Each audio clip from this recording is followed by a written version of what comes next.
To install Apollo Group TV on Roku, you'll need to use screen mirroring since the Apollo Group TV app isn't directly available in the Roku channel store.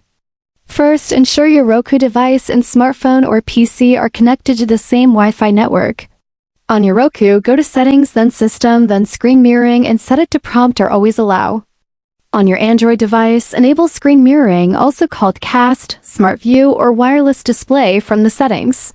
Select your Roku device and mirror your screen. If using a Windows PC, press 1+K, select your Roku and start casting.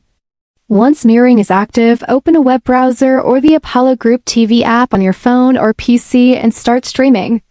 The content will now be displayed on your Roku connected TV. If you experience lag, ensure a strong Wi-Fi connection and close unnecessary apps. This method allows you to enjoy Apollo Group TV on Roku without any complicated installations.